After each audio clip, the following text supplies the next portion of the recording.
Querer relacionarse con sus hijos ha sido desde un inicio la intención de Dios, el deseo y el anhelo de nuestro Dios.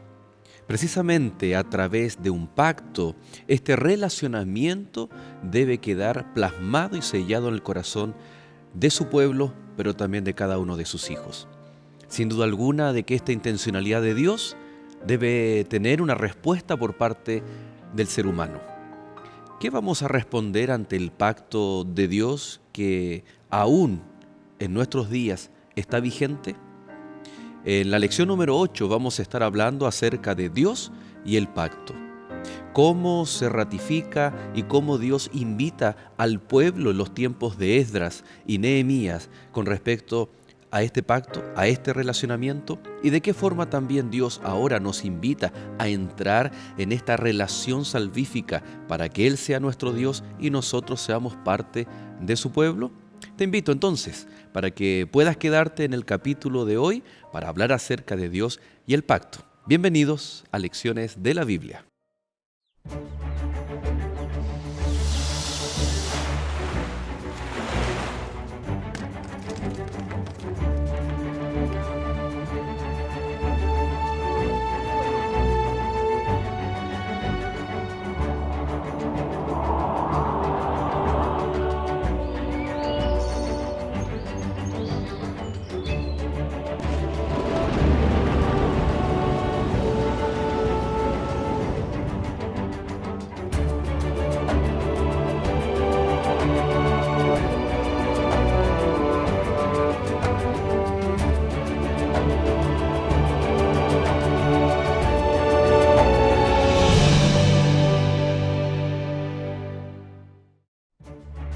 Esta semana, Dios y el pacto. A causa, pues, de todo esto, nosotros hacemos fiel promesa y la escribimos, firmada por nuestros príncipes, por nuestros levitas y por nuestros sacerdotes, y no abandonaremos la casa de nuestro Dios. Nehemías, capítulo 9, versículo 38 y capítulo 10, versículo 39.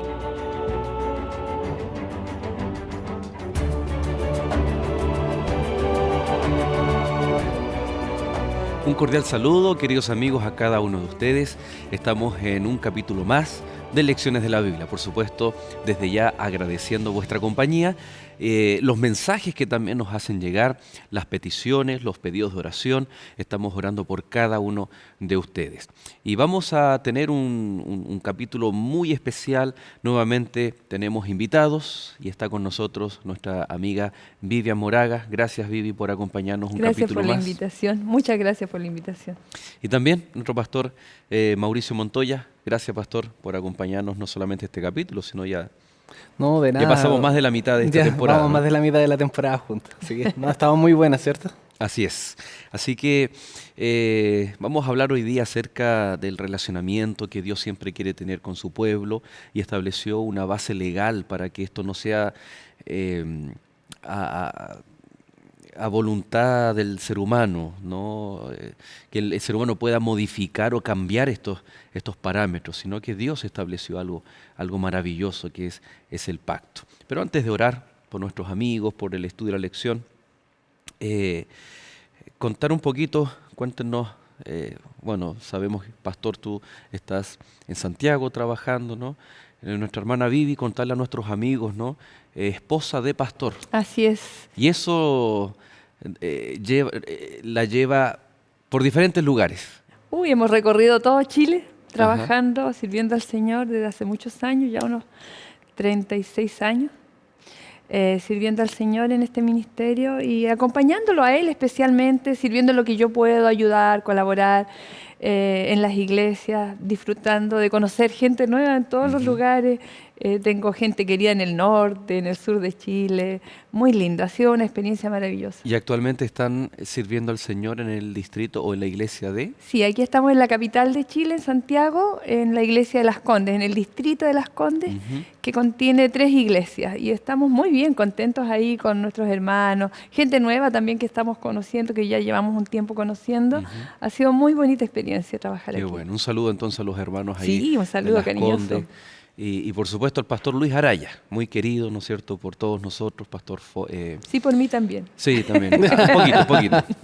Un pastor formador, un Sí. mentor, ¿no es cierto?, no de pocos, de varias generaciones. Así que tuvimos la oportunidad también de trabajar juntos en la zona central, en la misión chilena del Pacífico, ¿no?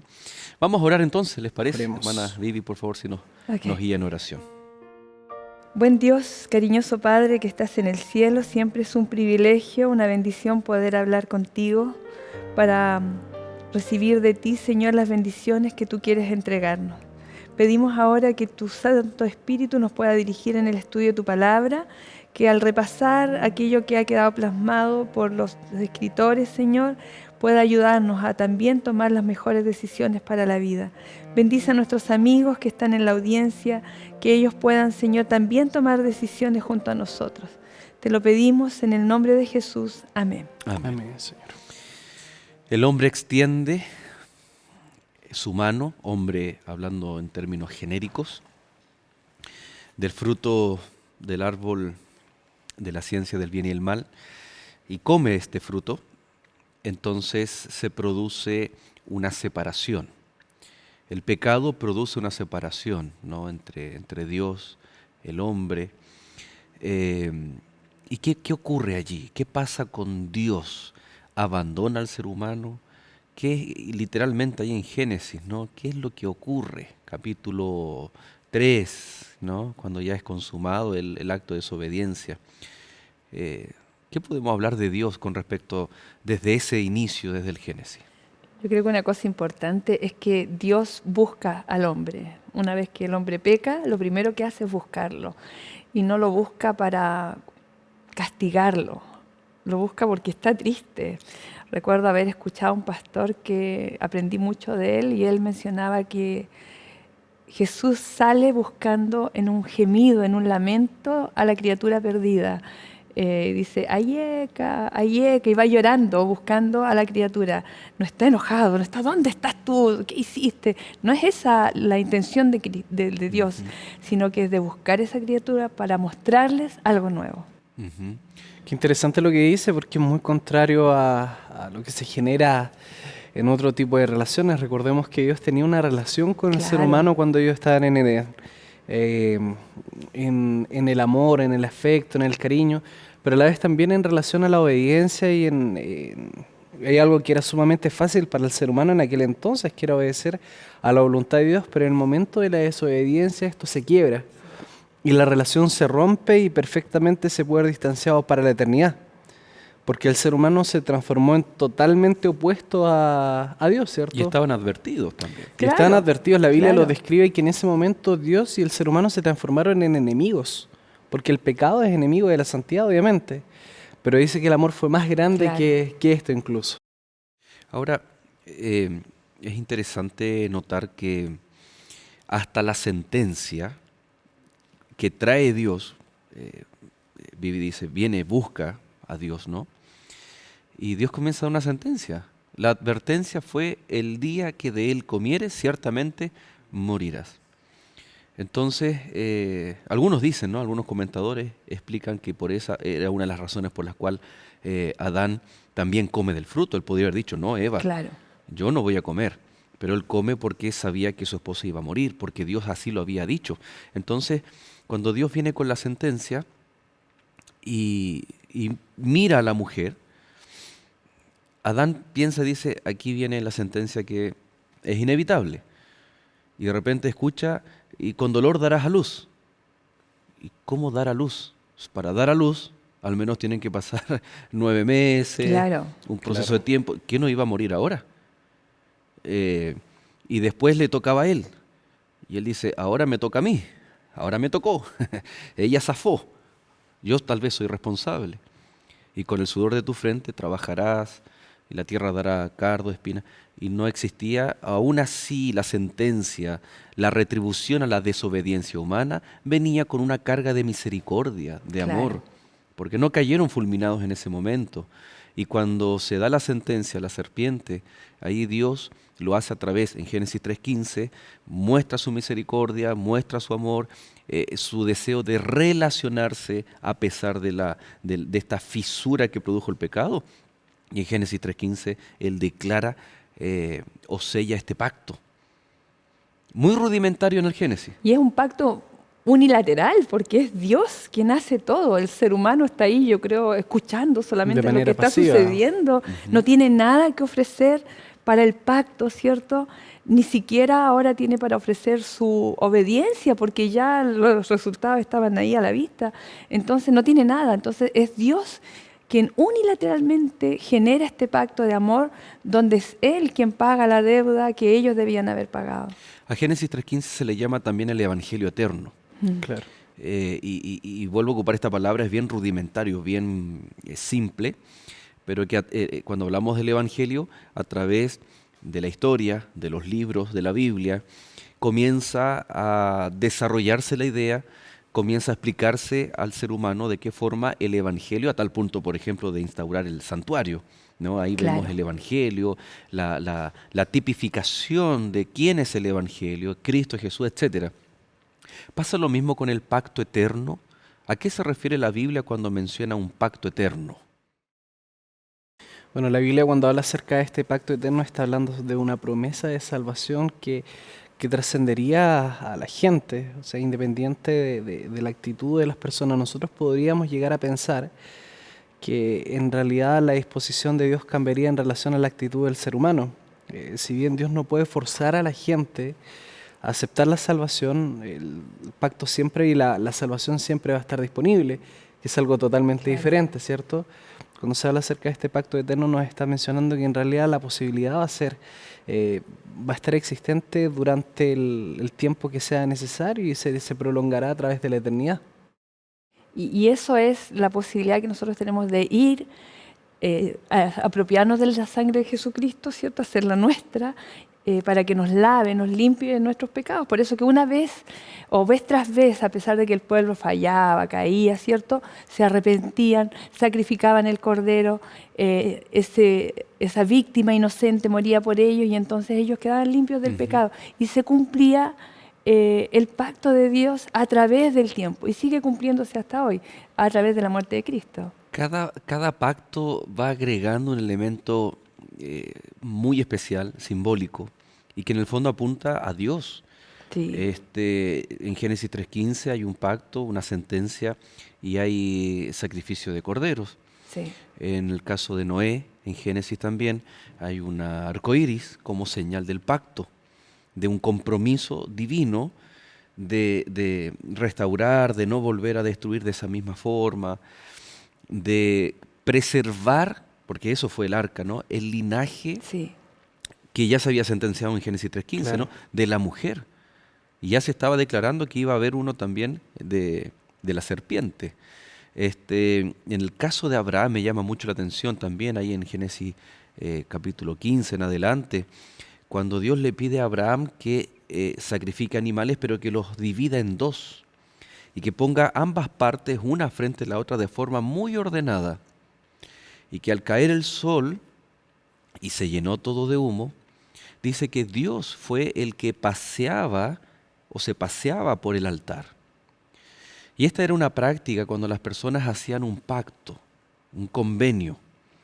Entonces, partíamos, una mitad representa tu parte y la otra Claro. mitad representa mi Representa la parte. Y primero tú te vas a pasear por el altar como una señal de decir, si yo fallo al pacto, mi vida va a quedar igual que estos animales. O sea, pongo mi vida como garantía de que me comprometo al pacto. Y después me tocaba a mí y hacía lo mismo. Interesante que Dios le pida a Abraham que él arme todo, pero el que va a pasear por el altar es Dios. Sí. Y Dios está diciendo, es como decir, yo soy la garantía de cumplir este pacto. Lo único que tú tienes que hacer es aceptarlo y obedecer. Y después viene el pacto con Moisés en el Sinaí, y cada uno de ellos va teniendo elementos realmente interesantes que redundan en un Dios interesado en sus hijos, Sí. de establecer relacionamiento, pero después cuando los pactos se van como acrecentando, vienen otros elementos también. ¿Qué otros elementos conlleva la relación de pacto? Esto es muy interesante porque tú mencionas que existe un interés de parte de Dios en el pueblo, porque el pacto se guarda en Génesis, Sí. al decirle, miren, yo en cierta cantidad de años muy adelante voy a enviar y Jesús va a morir por ustedes, pero hay una ausencia de Dios en todo ese tiempo.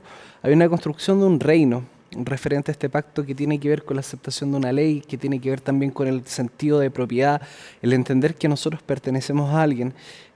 Particularmente en el libro de Éxodo, capítulo 19, hay una apropiación de Dios referente al pueblo de Israel cuando les dice, yo a ustedes los liberé. Y el inicio del pacto tiene que ver con el accionar de Cristo, con el accionar de Dios al sacarlos del pueblo de Israel. Luego les dice que ustedes serán mi especial tesoro, pero si diereis oído a mi voz. O sea, hay un tema de aceptar, de compromiso, de escuchar. Y posteriormente le dice, y ustedes me seréis un reino de sacerdotes, o sea, un ministerio y una misión que cumplir. O sea, no es simplemente un pacto en el cual uno dice, bueno, yo, Señor, sálvame y yo no hago nada más.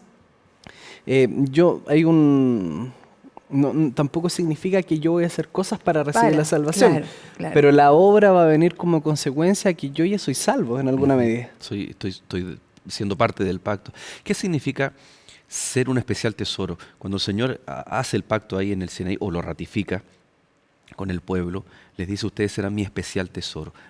¿Cómo podemos entender esas palabras? Bueno, Dios levanta a través de Abraham un pueblo especial, para que tenga la función también de dar a conocer a este Dios a toda la humanidad, a todos los que los circundaban. Entonces es importante que este especial tesoro para Dios es a quien Él va a cuidar siempre. Por eso que va ratificando el pacto a través del tiempo para decirle, yo permanezco, todavía estoy aquí, no te he dejado, tú eres mi especial tesoro. O sea, todas mis bendiciones están para ti y a través de ti yo bendeciré a quienes te rodeen, a quienes lleguen a ti, a quienes sean parte de ti también. Y que en el fondo era el propósito original del pacto y que se le dice a Abraham, haré de ti una gran nación, pero ¿para qué? Para que en ti sean benditas todas las naciones de la tierra. Ahora, porque alguien puede decir, el pacto que Dios hizo con la nación hebrea, con los judíos, era exclusivismo. ¿Y el resto? Quedan fuera, parece ser. La bendición, la protección, todo lo que involucra el pacto, obedecer la ley. Y de ahí viene este argumento que tal vez se puede desprender. La ley era solamente para los judíos. ¿Es eso el pacto? ¿Es cerrado? ¿Era exclusivismo? ¿Era solamente una elección que Dios hacía con una nación y el resto quedaba fuera? Evidentemente no. Nosotros lo podemos ver ya desde el capítulo 3, versículo 15 de Génesis, cuando se hace un compromiso no con el pueblo judío, sino que se hace un compromiso con la humanidad. La intención de Cristo no es para con un pueblo en específico o con una etnia en particular, es para con la humanidad en general. Y en el momento en el cual Cristo toma al pueblo, le está diciendo ustedes serán mi especial tesoro para aumentar mi tesoro en alguna medida que no es oro, no es plata, Claro. no son bienes materiales, sino que mi tesoro son las personas. Y ustedes serán una nación que influencie sobre el resto para que todos puedan formar parte de un reino más grande, que es el reino de los cielos, que es posteriormente después del cual habla Cristo. Un pueblo referente también para el resto de las personas que estaban mirando, porque de pronto, ¿cómo iban a entender a un Dios que no veían si ellos estaban acostumbrados a los dioses que veían? Claro. Entonces, para entender a un Dios que no veían, tenían que mirar a gente, a personas que representaban el carácter de ese Dios porque estaba reflejado en la palabra también. Dicho sea de paso, en el capítulo 19, cuando Jehová hace este pacto con el pueblo de Israel, no solamente habían hebreos, entre ellos también habían muchos Sí. egipcios que habían salido Así es. junto con ellos al ver los milagros que Jehová había hecho en la nación. Y al después seguir la historia en el mismo libro de Éxodo, encontramos que extranjeros también Sí. llegaban al pueblo hebreo y ellos tenían que también entrar, se les invitaba a hacer pacto con el Señor. Bueno, vamos nosotros a hacer una pausa, vamos a continuar ahora. ¿Cómo afectó esto, esta comprensión del pacto en los tiempos de Esdras y Nehemías? Así que usted no se separe, nosotros ya regresamos aquí en Lecciones de la Biblia.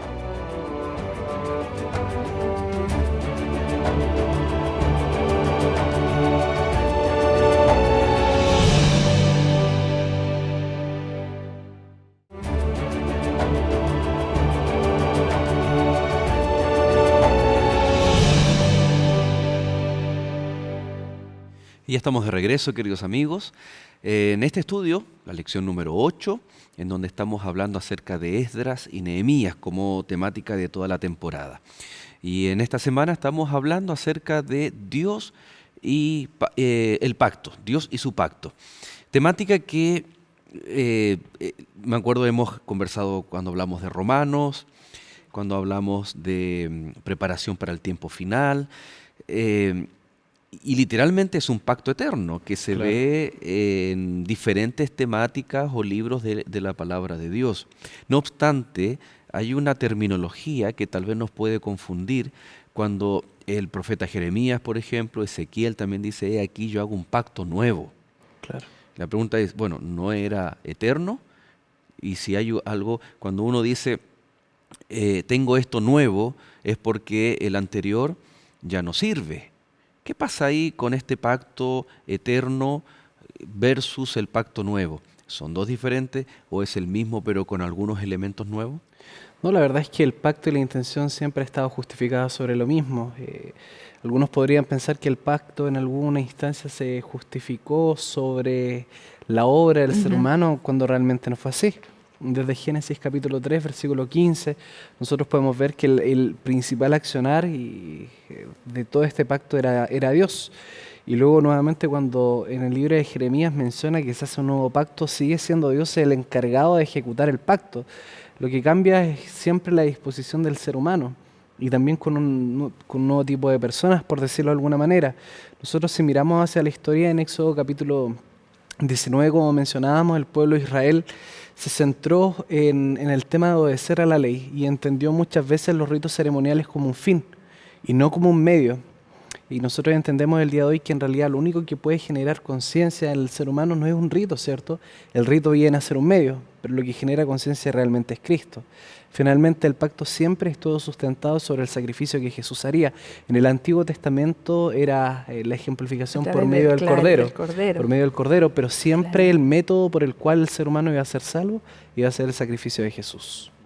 Y su aceptación por medio de la fe. Y su aceptación por medio de la fe. Algunos piensan que el Antiguo Testamento son obras, y el Nuevo Testamento es fe. Claro. Y vemos, siempre debió haber sido fe. Sí, y encontramos fe, que el medio es por la fe también en el Antiguo Testamento. O sea, al hacer ellos los sacrificios debían estar mirando por la fe al sacrificio que iba a venir, que era Cristo. Correcto. Pero dejaron de ver eso, por eso que cuando Cristo vino no lo reconocieron tampoco, ni aceptaron, lo vieron morir en la cruz y ellos mismos gritaban: crucifícale, y era el Cordero. Juan el Bautista dijo: he aquí el Cordero, pero no lo reconocieron. ¿Por qué? Porque centraron su seguridad de perdón en el sacrificio de los animales. Y no estaba allí la seguridad del sacrificio. Siempre estuvo en Cristo. Y eso al ser humano le cuesta. Nosotros tendemos a fijarnos en nuestra propia condición. Por ejemplo, en el mismo capítulo 8 que estudiamos hace unas semanas atrás, cuando el pueblo lloró, ¿cierto?, por su condición, Esdras y Nehemías le dicen: dejen de llorar, hoy es un día sagrado, es un día de alegría, de gozo. O sea, cuando nosotros también nos ciframos tanto en mirarnos a nosotros mismos y eso nos decae, nos abruma, dejamos de mirar a Cristo. Es Cristo nuestro gozo, nuestra esperanza, nuestra salvación. Ese es el nuevo pacto, que es el mismo de Génesis 3:15. Correcto. Claro, y sabe que esto es muy interesante porque, como decía, a veces nosotros nos centramos en nuestro problema, en nuestro conflicto. El pueblo judío del tiempo de Jesús esperaba un Mesías totalmente distinto al cual mencionaba la Biblia, a tal punto que ellos, cuando escuchaban acerca del siervo sufriente de Isaías, pensaban no que era el Mesías, sino que era el mismo pueblo de Israel. No que era Cristo, sino que eran ellos los que habían estado sufriendo, los que estaban siendo llevados al matadero, y no que sería el Mesías que vendría a liberarlos. Ellos esperaban un Mesías político, un Mesías más militar, un libertador exitoso, por decirlo de alguna manera, pero no este hombre que vendría y moriría por el resto y por la raza humana, en alguna medida. Así es. Es interesante cómo esta noción, ustedes resumieron perfectamente, la tenía también el pueblo en los tiempos de Nehemías. Ya en el capítulo 10, o si leemos el capítulo 9, verso 38, dice que ellos firmaron un compromiso, tal vez los líderes representando al pueblo. A causa, dice el verso 38, de todo esto nosotros hacemos fiel promesa y la escribimos firmada por nuestros gobernantes, por nuestros levitas y por nuestros sacerdotes. Después dice, los que firmaron fueron, y comienza toda una lista de quiénes fueron los que firmaron. Ahora, dice, a causa pues de todo esto, y todo esto tiene toda una estructura que es idéntica al pacto, es decir, a ellos se les está amonestando a volver a restablecer ese relacionamiento que Dios está invitando a su pueblo para entrar en un pacto. Y ellos se comprometen firmando. Interesante. Recordemos que ellos habían leído o escuchado la lectura de la palabra en la plaza principal, ¿cierto? Por Esdras. Entonces eso los hizo recapacitar, se dieron cuenta de su condición, se arrepintieron, lloraron, adoraron a Dios, pero no se quedaron solo con eso. A veces nosotros nos quedamos solo con eso. O sea, estudiamos la palabra, nos damos cuenta de nuestra condición, nos arrepentimos de lo que hemos hecho para atrás, pero seguimos para adelante sin hacer cambio. Claro. Entonces ellos no, aquí ellos inmediatamente toman un compromiso. A mí lo que más me fascina de esta historia es la rapidez con la que actúan. Claro. Nosotros de pronto somos lentos y nos tomamos tiempo, bueno, lo voy a pensar, tal vez cuando pase un poco más de tiempo me cambie de trabajo y vamos así. Ellos no, se dieron cuenta de lo que estaba mal, hicieron el pacto y lo firman, lo ratifican, ¿cierto? Con su firma, partiendo por los líderes, Nehemías, que era el gobernador, ¿cierto? De ahí los sacerdotes, todos van firmando, eso es maravilloso, pero me sorprende la rapidez con la que actúan. A veces en nuestras propias iglesias, vamos a la iglesia que tú vayas, vamos a una iglesia, escuchamos un mensaje, me doy cuenta de mi condición, oro, me arrepiento por eso, llego a mi casa y sigo haciendo lo mismo. Claro. No hice los cambios. Interesante, tú mencionas, Vivi, algo muy, muy importante. Ellos se dieron cuenta de los errores que habían cometido y su compromiso, sus promesas que firman, tienen que ver con aquello que habían descuidado. Al menos hay 4 elementos que el pueblo descuidó y que en el capítulo 10 de Nehemías, a partir del verso 30 al 39, nosotros encontramos allí estos 4 elementos, pastor. Claro, hay 4 elementos que son bastante interesantes y a la vez también yo creo que no solamente tienen trascendencia para ese tiempo, también pueden tener mucha trascendencia para el tiempo de hoy y en nuestra vida. El primero era que ellos se comprometen a no casarse a que sus hijos no se casen con mujeres extranjeras. Y a no, en cierta manera, complementar la visión. Aquí hay algo que yo creo que es importante poder definir, que no se trata de que una persona sea mejor que otra y que por eso no hay que mezclarse. Tiene que ver con un tema de visión acerca de la vida. Hoy por hoy puede pasar lo mismo, ¿cierto?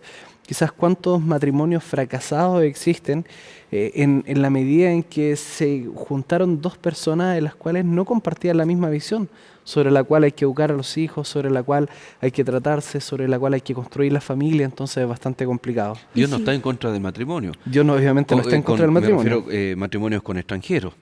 De hecho, Moisés se casó con una madianita. Tenemos el caso de Boz, ¿no? Sí. Con una moabita.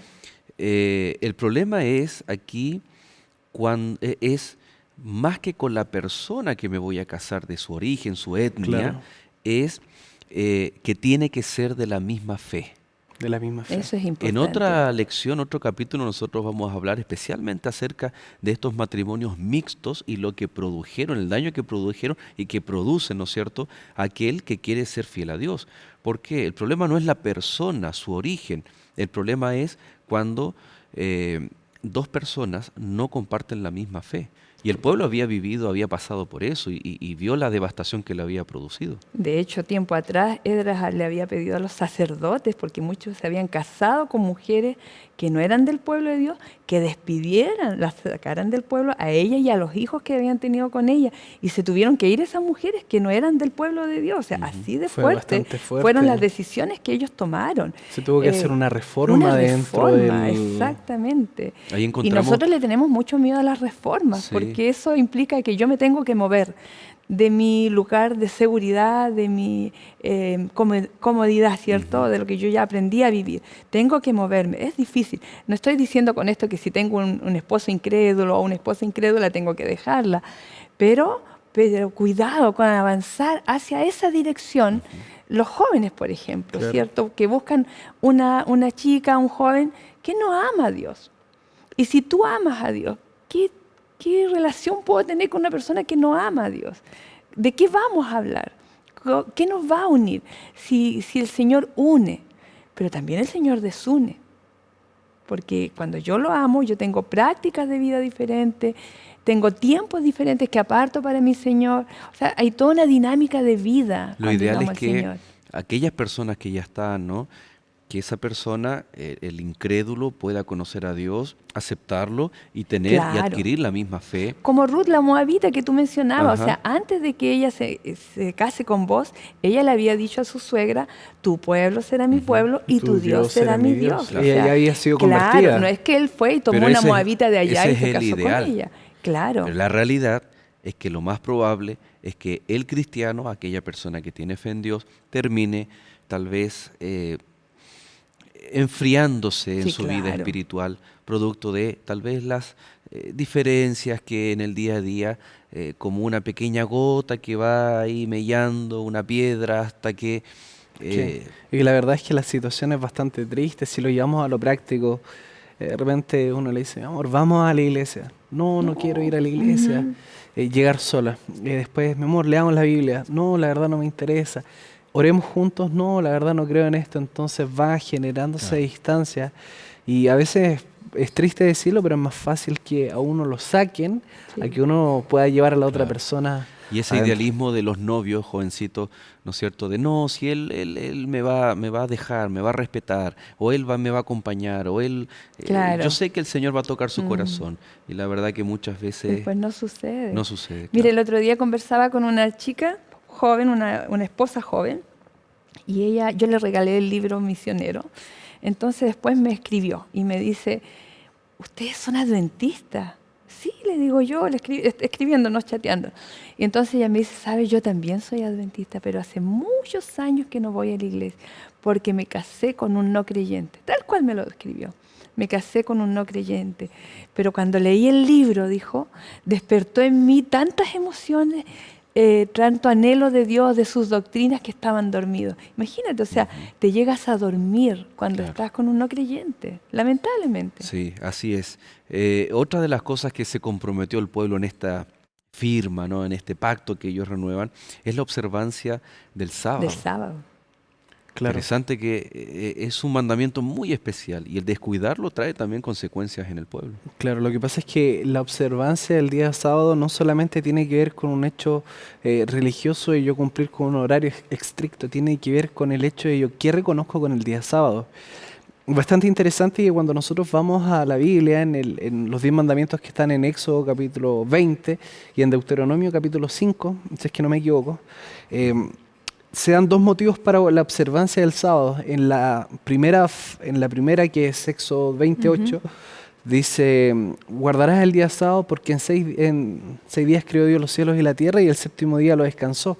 Pero posteriormente en Deuteronomio dice, porque Jehová tu Dios te sacó con mano fuerte desde Egipto. Entonces nos está diciendo que la observancia del sábado tiene dos complementos bastante interesantes. Nosotros lo guardamos porque Dios es nuestro creador y a la vez también porque Dios es nuestro redentor. Claro. Y eso era importante que el pueblo lo entendiera. Y cuando el pueblo dejaba de observar el día sábado, perdía de vista, perdía de la mente el hecho de que Jehová era su creador y que Jehová era su redentor. No, y lo otro es si hablamos de relacionamiento, creo que el día sábado es fundamental para entablar, para vivificar el relacionamiento que tenemos con Dios y con nuestro prójimo. De hecho, parte de la desunión que había en este pueblo que estaba tratando de levantarse nuevamente tenía que ver con la infidelidad al sábado. Ellos hacían negocio con los comerciantes que venían de otros pueblos, de otras naciones, y hacían negocio en sábado. No todos. Entonces algunos criticaban a los que lo hacían. Y los que lo hacían se jactaban, porque estaban económicamente mejor que los que observaban el sábado, los que trataban todavía de observar a medias, como fuera el sábado. Entonces se jactaban. Y entonces eso hacía que había mucha diferencia, había mucha intriga en este pueblo que se estaba volviendo de la cautividad, les costaba. Por eso que ahora ellos se comprometen, ellos entienden que si guardan el día que el Señor estableció, iba a traer unidad al pueblo. Y ellos hacen el compromiso de manera bastante tajante. Sí. Dice, si es que alguien viene, nosotros no le vamos, No le a, vamos comprar. Nosotros no vamos a tratar con ellos en el día de reposo, en el día de alguna fiesta solemne. Entonces ahí también es un ejemplo para nosotros que a veces queremos hacer una obediencia demasiado ambigua. Decimos en nuestro corazón, vamos a obedecer a Dios. Nos falta determinación. Claro, pero a veces Claro. no somos determinados en qué cosa queremos obedecer. Y muchas veces la obediencia viene en cosas en las cuales es difícil para nosotros. A nosotros nos gusta fortalecernos y decir que estamos bien en las cosas que son fáciles para nosotros, es lo que es fácil para nosotros hacer. Pero muchas veces hay cosas en las que somos débiles y ahí es donde debemos hacer los compromisos con Dios y evidentemente el Señor nos estará ayudando también. Y hablando de relacionamiento el día sábado, una de las cosas también que se comprometen es al cuidar del prójimo. Sí. Habían prácticas abusivas, a revivir esto del año del jubileo, de devolver las tierras a quien le pertenecía, de liberar a los esclavos Claro. para una equidad social. Cuán importante es que el pueblo de Dios, y lo veíamos la temporada pasada, ¿no? Que el pueblo de Dios sea el reflejo de este sentir divino, porque de esa forma nosotros no simplemente somos caritativos o solidarios, sino que estamos reflejando el verdadero carácter de Cristo, que en el fondo es la esencia del cristianismo. Claro, y fíjate que hay algo interesante en esto, porque tal vez yo puedo pensar de mí misma, yo no soy una opresora del prójimo, yo no oprimo al pobre, no oprimo al débil, entonces estoy bien, pero aquí hay un llamado a ir donde están ellos y ayudarlos. O sea, va más allá de no hacer daño, sino que ser movida a hacer gestos concretos de ayuda hacia los necesitados. De hecho, eso hacen en el capítulo 8, por ejemplo. Una vez que ellos reconocen y hacen fiesta después, Esdras les dice, vayan, tomen comida y llévenla a los pobres. O sea, parte de la fiesta del sábado, parte de las fiestas solemnes era ir a ayudar al prójimo. Y eso nosotros no lo podemos olvidar. No me puedo quedar tranquila o tranquilo pensando que yo no le hago daño al necesitado, al pobre. Que con eso basta, claro. No, eso no basta. Ujú. Ahora, vamos a dejar el último punto de estos 4, porque tiene que ver no simplemente con una obligación religiosa, sino con la esencia de lo que era el pueblo, la importancia del templo. Ellos se comprometen también para con el templo, su función, o que funcione, y para eso es muy importante la fidelidad y la gratitud del pueblo. Cosa curiosa que también trasciende al tiempo de Esdras y Nehemías, y hasta el día de hoy el Señor tiene elementos para que nosotros podamos expresar nuestra fidelidad y nuestra gratitud al Señor. Por lo tanto, queridos amigos, nosotros vamos a hacer un alto, usted no se separe, ya regresamos.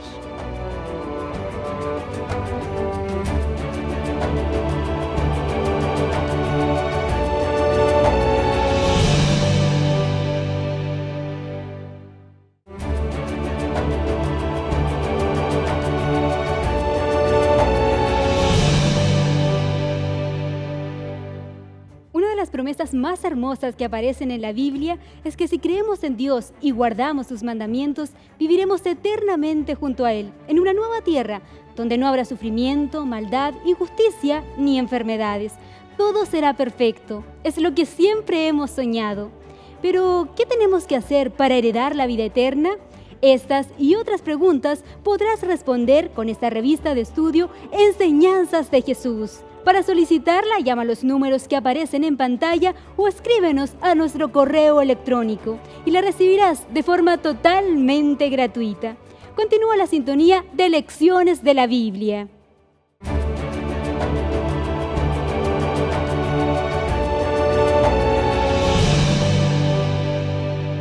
Y ya de regreso a nuestro último bloque de este programa, de este capítulo, en donde estamos hablando acerca de Dios y el pacto.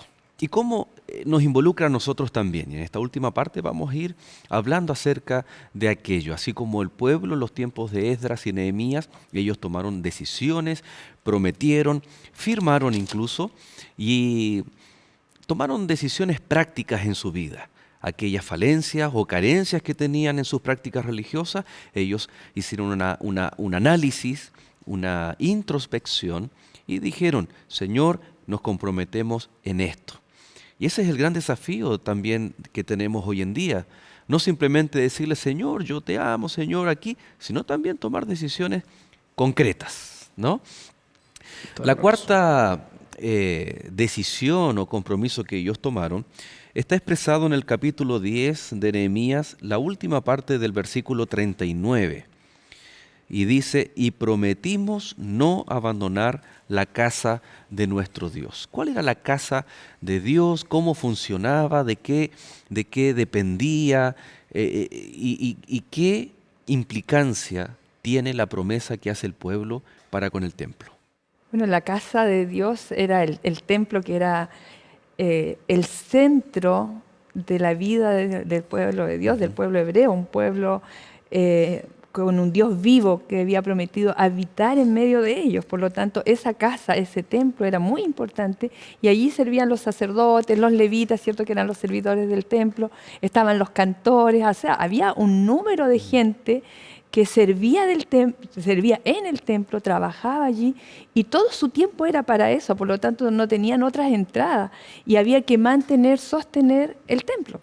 Y eso también lo habían descuidado ellos durante mucho tiempo. Claro, en cierto momento, unas lecciones atrás vimos eso, que cuando Nehemías llega y se entera que en realidad el templo no estaba funcionando. Y si el templo no estaba funcionando era porque el pueblo había dejado de preocuparse por el funcionamiento de él. Entonces, la verdad es que la situación era complicada, pero para este entonces el pueblo se compromete y dice, nosotros nos vamos a hacer responsables del templo y no solamente por un tema, quizá la primera palabra, responsable, implica un poco de obligación. En realidad ellos dicen, nosotros tendremos el privilegio de poder servir y el privilegio de poder sustentar el templo del Señor. De hecho, nace de ellos. Sí. Nace de ellos. ¿Cómo lo van a hacer? Habían visto, ¿no?, a los sacerdotes saliendo de Jerusalén, yendo hacia los campos. Lo vamos a ver en capítulos posteriores, pero sí aparecen acá en la Biblia, ¿no? Porque no habían ofrendas, no habían diezmos, no había gratitud ni fidelidad. Y tuvieron que salir para mantener a sus familias, trabajar la tierra, labrar la tierra, para tener y encontrar el sustento. O sea, las consecuencias de un acto que, si bien es personal, mi fidelidad a Dios es personal, yo me resto de contribuir también al templo, en nuestros días, a todo un sistema que Dios tiene para que su iglesia pueda funcionar, pueda avanzar, especialmente en la predicación del Evangelio. Claro que sí. Por mucho tiempo nosotros podríamos llegar a pensar que estamos haciendo un favor a la iglesia o que estamos haciendo un favor al templo, por decirlo de alguna manera, cuando nosotros somos fieles a la evolución de nuestro diezmo, pero en realidad no funciona así. Nosotros no estamos dando, no estamos regalando, nosotros tan solo estamos devolviendo aquello que no nos pertenece. Estamos devolviendo parte de aquello que Dios nos ha dado y que es tan importante para nosotros. Es imposible no volver también a hablar un poco acerca del día sábado, cuando nosotros recordamos que el Señor pide estas muestras de mayordomía y de fidelidad como un reconocimiento de su poder. Claro, por ejemplo, no es que el día sábado sea el día del Señor solamente, los 7 días de la semana son de Él, pero nosotros reconocemos que es así a través del día sábado. El Señor dice que de Él es todo el oro y toda la plata, por tanto todo cuanto tenemos y todo cuanto somos no es nuestro, es de Él. Nosotros devolvemos los diezmos en relación a simplemente reconociendo que lo que tenemos no nos pertenece, sino que es de Él. Y así pasa con un sinfín de otras cosas también. Ahora, fíjate que es interesante que el pueblo había dejado de devolver el diezmo porque también había una suerte de desconfianza, porque estaban sucediendo cosas negativas dentro del templo también. O sea, se menciona a uno de los príncipes, no recuerdo bien ahora en este minuto, pero que él había hecho un pacto con una persona que era de otro pueblo y lo había traído a vivir en la cámara del tesoro del templo. O sea, como que le pasó en arriendo ese lugar, sacó de ahí los utensilios del templo y lo dejó viviendo ahí. O sea, sucedían cosas, entonces la gente empezó a decir, no, yo no voy a dar mi diezmo para que cosas como esas sucedan. O sea, pero cuando ellos se dan cuenta que ese no era el plan de Dios, sino que el plan de Dios era que siguieran siendo fieles, el tema era mi fidelidad, ¿cierto? Eso es lo que tenía que mantenerse, ellos toman la decisión, vamos a devolver el diezmo. El Señor se encargará del otro. Hoy han sucedido tantas cosas, en distintas denominaciones nosotros vemos, hay un descrédito total del uso de los recursos en las iglesias. Entonces eso hace que la gente se reste de devolver el diezmo, como tú decías, no dar, sino que devolver y de dar ofrenda. Porque dicen, no, lo van a usar para una cosa que no corresponde, se van a enriquecer. Ese es un problema que Dios va a resolver. Pero tú tema es ser fiel con el Señor. Y eso es lo que el pueblo entendió. Voy a ser fiel, aunque todavía no está todo arreglado, no está todo resuelto, yo voy a ser fiel. Incluso esta fidelidad con el corazón tan agradecido por entender y vivir el pacto, por volver a ser parte del pacto divino, lo lleva a, porque habían ciertas leyes que asignaban montos para Sí. diferentes funciones. Y ellos, esta gratitud, fidelidad al Señor, los lleva a hacer más de lo establecido. Cuán importante también es que si bien nosotros tenemos, por ejemplo, establecido el diezmo, y yo me puedo quedar tranquilo, soy fiel al Señor, devuelvo el diezmo. Pero ellos estaban dando o devolviendo y dando en gratitud más Más. de lo que estaba establecido por Dios mismo. Claro, conversábamos hace un tiempo atrás, recordaba la historia de Zaqueo. Me llama profundamente la atención porque Zaqueo, cuando se da cuenta que había cometido un error, él devuelve 4 veces lo que había robado. Hasta aquel entonces, cuando en Claro. realidad la ley solamente le obligaba a devolver el doble. El doble. Él dijo, yo no voy a devolver solo el doble, no me contento solo con el doble, quiero devolver 4 veces lo que robé. Porque él se dio cuenta que había cometido un error. En este momento el pueblo dice y reconoce, la verdad es que cometimos el error porque entramos en descuido del templo. Y la verdad es que vamos a devolver más de lo que corresponde. Y hay un versículo que dice lo siguiente, dice que Dios ama al dador alegre, ¿verdad? Porque en realidad el Señor no necesita de nuestros recursos, no necesita de nuestro dinero. El Señor dice que si Él tuviese hambre no lo diría porque suyo es todo el oro y toda la plata. Por tanto, ¿qué significa esto? Que el privilegiado en participar de la fidelidad no es Dios. Dios no lo necesita. Soy yo quien necesita ser partícipe de esto. Soy yo quien tiene el privilegio de poder servir a la iglesia. Soy yo el que tiene el privilegio de poder sustentar el templo del O Señor. también tenemos este argumento que alguien dice, pero para que te vaya bien tienes que devolver el diezmo. Claro. Aquí vemos que el pueblo estaba agradecido Sí, por lo que Dios agradecido. era y lo que Dios había hecho y confiaba en lo que Dios iba a hacer. Suficiente. Esa era su gran motivación. Y o la sea, bendición tal claro, vez viene por venía- consecuencia. exactamente. Pero no es como una moneda de cambio claramente. en donde voy a diezmar para que Dios me bendiga, para que me multiplique. es que Aunque ese es Dios el promete bendiciones, igual Claramente. las promete, claramente. Claramente, yo no diezmo para que Dios me bendiga mañana, yo diezmo y ofrendo porque Dios ya me bendijo. Y yo siento la bendición de Dios en mi vida y no solamente en el aspecto monetario. Hace un tiempo atrás conversábamos acerca de que puede que se infle la billetera o puede que no, si en realidad Claro. no depende de eso. El Señor nos prospera, nos da más cosas, pero lo principal de la fidelidad es que en realidad el Señor nos bendice en aspectos de nuestra vida que son más trascendentes todavía. Y estaban reconociendo a Dios como el dador de todo. Él era el Señor de todo. Ellos apenas meros administradores de los recursos. Qué maravilloso lo que dices, Vivi, porque nos damos cuenta en realidad de la confianza que Dios tiene en nosotros a la vez también, ¿cierto? Y cómo Él deposita sobre nosotros también el poder y a la vez también nos facilita recursos para nosotros poder administrarlos, pero siempre entendiendo que Él es el dueño y el creador de todo. La lección ha estado maravillosa el Sí, día de hoy, muy pero buena. es necesario poder recapitular lo que hemos aprendido, así que dejamos al Pastor Joel junto con el repaso de la lección de esta semana. Gracias, pastor. Así es, amigos. Vamos a finalizar el programa de hoy, pero antes con nuestro resumen. Hemos estado hablando acerca de Dios y el pacto.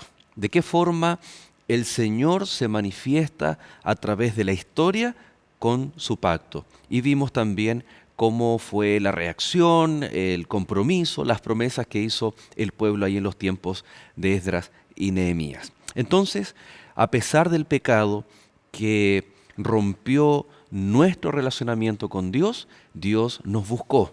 Desde un inicio, desde el Edén, Dios se manifestó como ese Dios de relacionamientos, ratificado con Noé, con Abraham, con Moisés ahí en el Sinaí y frente a todo el pueblo. Es decir, un Dios que constantemente está presentando las partes del pacto para que nosotros podamos aceptarle y también tener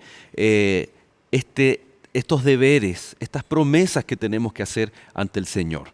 Este pacto a través de la historia está vigente porque es el pacto eterno de Dios en Cristo Jesús el día de hoy para ti y para mí. Tal cual como en los tiempos de Esdras y Nehemías, en donde el pueblo entendió sus deberes, sus falencias, sus carencias, lo que habían dejado de hacer, esos deberes propios al ser parte del pacto.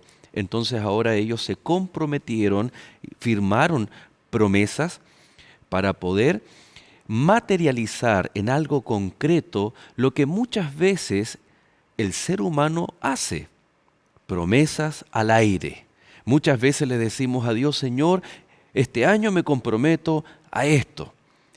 Y mira, justo estamos en los últimos meses de este año y muchas veces empezamos a sacar consecuencias o sacar resultados y decimos, Señor, el próximo año voy a hacer esto. Señor, me comprometo o te prometo que si tú haces esto en mi favor o en favor de algún familiar, yo voy a hacer esto otro. Pero sabes que muchas veces faltamos a esas promesas. Es por eso que Dios nos invita a un pacto en donde Él es la garantía de todo lo que nos ha prometido. Pero nosotros también tenemos que adquirir aquellos deberes y comprometernos con la ayuda de Dios a poder cumplirlos. Y los beneficios van a ser muchos, en primer lugar, en nuestra vida, pero también va a permitir que la obra de Dios continúe en esta tierra, como por ejemplo, cuando el pueblo de Dios se comprometió y cumplió sus deberes, uno de los impactos que produjo fue a revivir esa importancia que el templo de Dios tuvo y tenía en este tiempo. Es decir, cuando el pueblo se comprometió en fidelidad y gratitud, el funcionamiento del templo, tan importante para la nación hebrea, pudo tener entonces esta validación.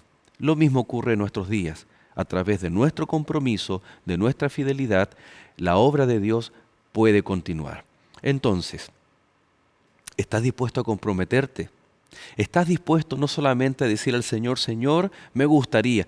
No, vamos a tomar, ¿te parece si tomamos decisiones concretas, con valentía, con la ayuda de Dios? Pues bien, entonces, presta atención porque Dios tiene una invitación para ti en esta hora. Querido amigo que nos has acompañado durante este capítulo, seguramente a través de los versículos y a través de la lección, has entendido que Dios tiene un pacto para ti preparado y un pacto con un plan y un propósito distinto. Está en ti el día de hoy la posibilidad de aceptarlo o rechazarlo. Cristo quiere felicidad para tu vida, para la vida de tu familia, pero tienes que tomar decisiones, no solamente decisiones relativas, sino decisiones concretas. Hacer cambios en tu vida, pero no te preocupes, porque en estos cambios nunca estarás solo. Cristo irá contigo.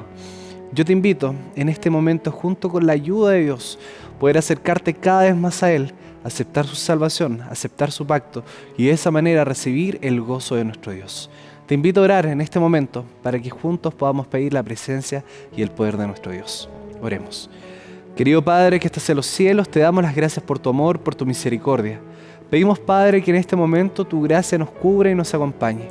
Señor, hay tanto que debemos cambiar en nuestra vida, pero cuando nos damos cuenta de aquello, Señor, queremos hacer cambios. Te agradecemos porque el pacto está dispuesto, la salvación está dispuesta y nada debemos hacer.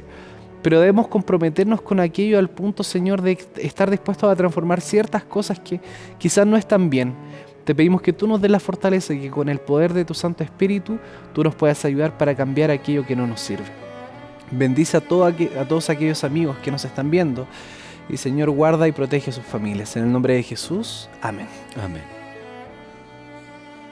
Muy bien, muchas gracias por habernos acompañado, hermana Vivi. Un placer, Ha una sido alegría. un gusto de Muchas tenerla gracias. acá en Lecciones de la Biblia. Muchas Gracias. bendiciones en vuestro ministerio. Saludo al esposo también, al pastor. Pastor Mauricio, Un gusto nosotros nos nuevamente. vemos, así en el es, próximo capítulo. Y por supuesto Querida. también con cada uno de ustedes, queridos amigos, nos reencontramos en un próximo capítulo de Lecciones de la Biblia, pero usted siga en compañía de Nuevo Tiempo, el canal de la Esperanza.